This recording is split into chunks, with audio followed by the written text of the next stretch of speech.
and the economy, the way it is as of now, parents might not be able to afford certain things as it is indicated in the CPC curriculum. The teachers have also, I was checking, they undertook an induction course of about 1 week. 1 week might not be able to be enough for them to understand the content of the curriculum the way it is, because this is subject-based, and I think the kind of induction that they were taken through was not subject-based. So another opportunity, probably once the task force also goes around, has to be given the teachers, and I'm sure among the people who will be able to give their views on this particular area will be teachers, so that teachers can be able to give their comments, and the task force will be able to consider which time and which time frame will be enough for teachers to be able to understand and comprehend this curriculum. We want to ensure that there is high quality, because one other thing that the task force has to look at is the assessment, because, you know, this has been categorized into two. There is what they call formative. Formative is the continuous assessment, such that when one is in grade 4, they are graded and given 20 marks. When he's in grade 5 and 6, equally 20, which now makes a total of 60, and then that now a continuous assessment. How regulated is it? What instruments of measurement are used so that we know the measurement is right at that particular level? And this is one of the areas that the task force will be able to look at, so that we ensure of quality of education from this level. And also summative, of course, now comprises of 40% of what they are supposed to be tested on.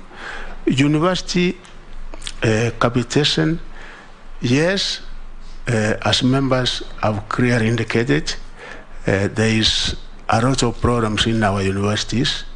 There is underfunding, there is all kinds of problems facing our university.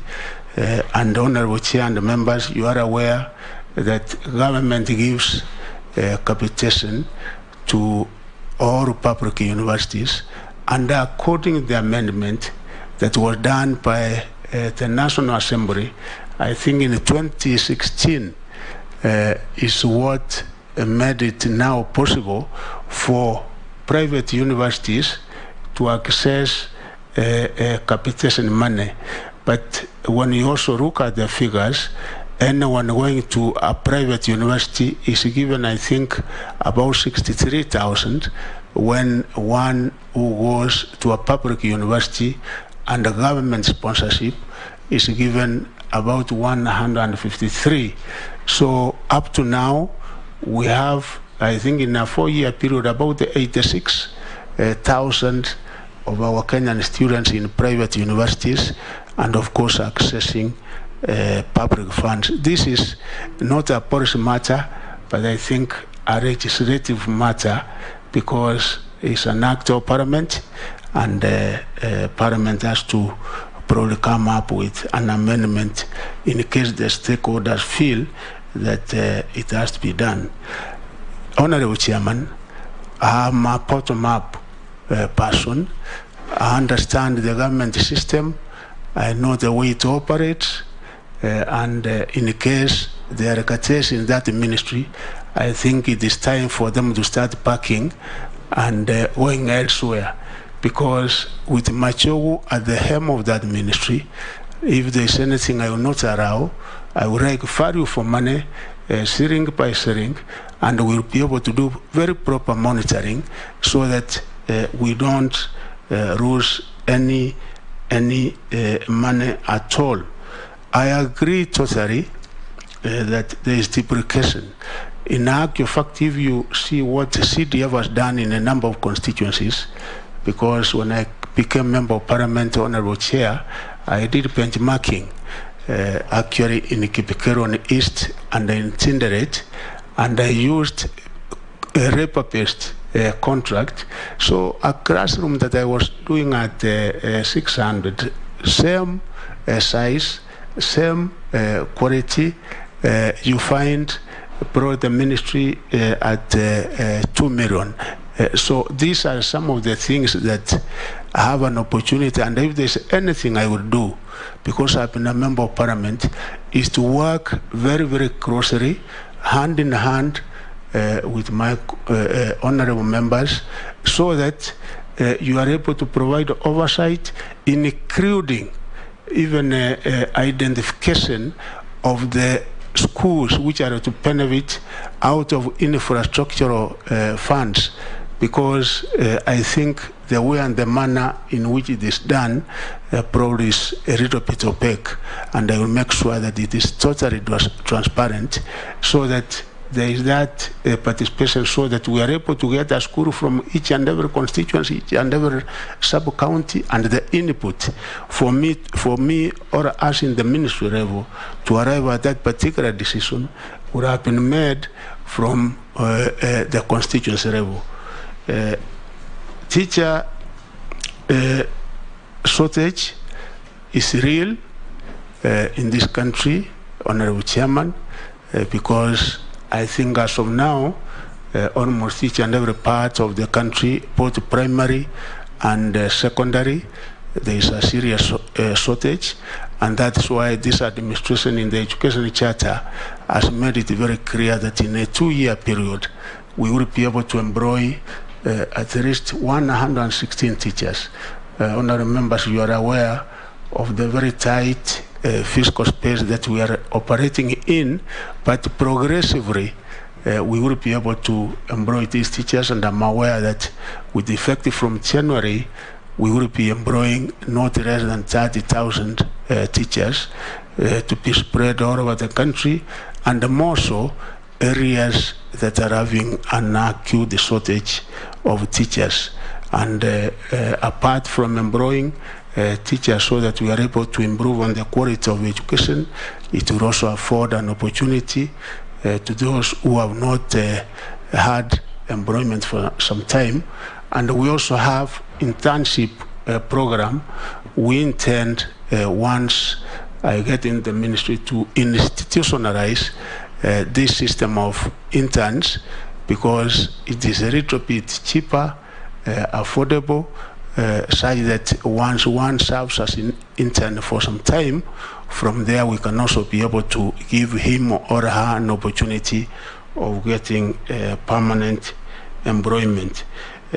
Honorable Chair, I'm aware about what is happening in Egerton University and many other universities, and once you give me that permission to get into office, because it's you, Honorable Chair, and the honorable members here, I will be able to look at this particular issue, because I know there are CPS which were made, and there are 2 categories of CPS that universities make.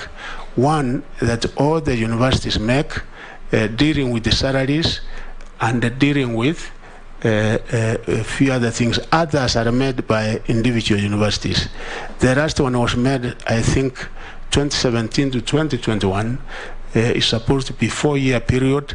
So there are areas that I think a lot of negotiation, a lot of mediation has to be done, so that we are able to get a way forward, so that we don't allow that Egerton University, which one time had a niche of being the best agricultural and livestock university, to collapse. So once we get to office, we will be able to discuss with the National Treasury and with this Parliament, so that we are able to get a solution for Egerton University. We, Chairman, I also would like to say that once I get into office, the University Funding Board it will be operationalized, so that whatever capitation money which comes is not some officers in the ministry will be doing it, but the way it has been legislated by Parliament, that is the body which is supposed to disperse capitation money. I will make sure that in my first month in office, that is actually operationalized. Honorable Chair, finally, the appointment of Vice Chancellors, I personally, that is my personal opinion, that the amendment done, that Public Service Commission is the one which is to invite applications and to interview Vice Chancellors, and then when they are now sent the university councils, in case of disciplinary matters, in case of firing, it is now the councils which are supposed to do that. I think there's a disconnect because a body that is hiring should be the same body that is actually firing, and is one of the areas that Parliament might like to look into. Even appointment of chancellors.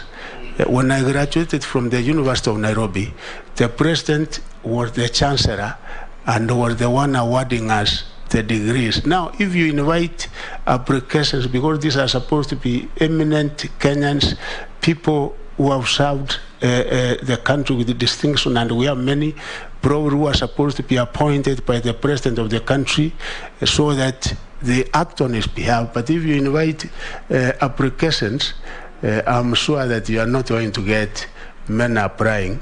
And I think out of our public universities, that tells us why we have only 9 chancellors out of the 44 public universities that we have. Next round. Mr. Chairman, did he answer all the questions? You have not answered about the case. Even the TSC. Sorry. TPD, tuition of teachers or schools. Yes. Sorry. Now, when I worked in Busia, District Commissioner Busia, 1998, I was, by virtue of my office, the chairman of the tender board.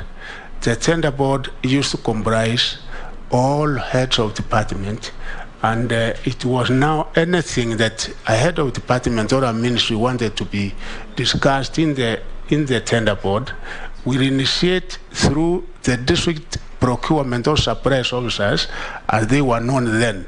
So a request came from the district public works officer.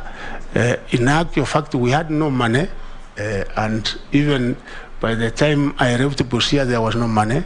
Ours was now to recommend to the Ministry of Public Works, the PS, for the road to be done, graveling. And after recommending that particular contract, the PS Public Works signed, and it was countersigned by the PS Finance. But as it were, about 5-6 years later, because that thing was done 1998, some of these cases, if I tell you a story, if we had the time, you will understand how some cases can be instigated by certain other people for certain other reasons, personal vendetta, reasons which are not real. So a case was actually instigated against me, where people said, arbitrarily informed the tender board that there was waiver from PS Finance for selective tendering, arbitrarily informed. So informing would have appeared in the minutes. There was nothing in the minutes indicating Machogu informed anybody. When I questioned that actually you have brought a person to court who was not supposed to be brought, they substituted that. Now said, arbitrarily convened and chaired a tender board.